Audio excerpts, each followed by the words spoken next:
This is the tragic story of George Brewster, an 11-year-old child chimney sweep whose death in 1875 was the final catalyst for legislation that successfully ended the use of children as climbing boys in England. George William Brewster was born in London in 1863 to parents John Sawyer and Rebecca. His parents were unable to take care of him, so he was adopted by a family in Cambridge.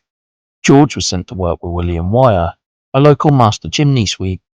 On the morning of February 11, 1875, George was ordered by his master, William Wire, to clean a narrow and complex chimney flue at the County Pauper Lunatic Asylum in Fulbourn near Cambridge. In parts, the chimney measured just 12 inches by 6 inches. About 15 minutes after George entered the flue, he became stuck.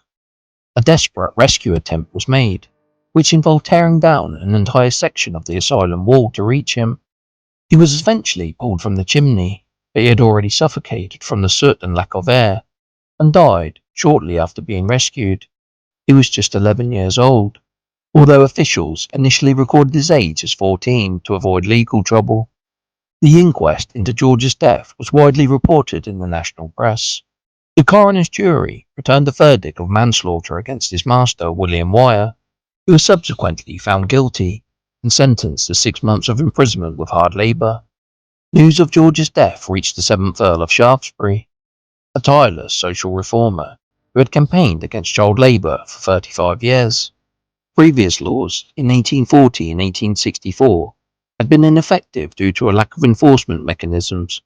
George's tragic case provided the final, undeniable proof of the dangers, galvanising public opinion and political will.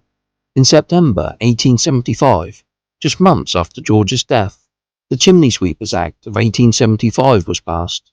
This act required all chimney sweeps to be authorised and registered annually by the police, and finally ending the practice of using children as climbing boys. George was the last child to die in a chimney in England.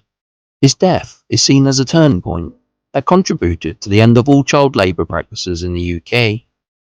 He was buried in an unmarked grave in the Mill Road Cemetery in Cambridge, but was commemorated in 2025 on the 150th anniversary of his death with a blue plaque at the site of the former asylum.